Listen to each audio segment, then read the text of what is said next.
Түсінбедім. Түсінбедім. Түсінбедім, бірдеңе деңіз келіп тұр ма? Сен өзің ғой түсінбедің деп келіп тұрған. Не бірдеңе деген келіп тұр ма? Жайдан жай отырмын ғой мен мына жерде. Ұрат жарсыз мен Жоқ, неге түсінбедің дейсің, сен келе салам мына жерге келіп алып, мұмыштай бала болып алып. Мен не істедім сізге? Сен өзің ғой бастап тұрған маған қарай. Мына жерде неге тыныш кетпейсің сен? Атыңыз кім? Жоқ, сен мына жерде неге тыныш құтыңды қысып кете бермейсің сен? Маған айтпаған сөзім жоқ, былай қарай кетіп баратсың. Дым демеді ғой, түсінбедім дедім. Қалай деген жоқсың, мына жерде мен деген жанып отырмын осы ысыда. Мен де терлеп жатырмын апа. Терлеп келсең менен көресің ба терлеп келгеніңді? Ашуламай не қыласың осы жерде деген жанып отырмын мен деген.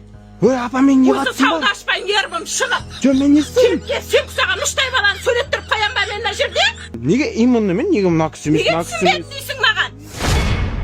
Апа, ашуланбашы, руыңыз кім сіздің? Не қыласың менің руымда? Апа, жай сұрап жатырмын.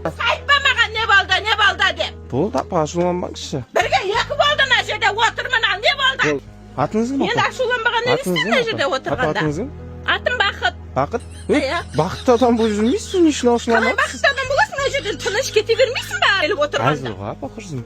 Бәрі әзіл. Руыңыз кім? Табын. Табын? Ма, табынның қыздары страшный екен ғой. Міне апа, апа әзіл мынау. Гранд сервис дейтін жерде жұмыс жасаймын.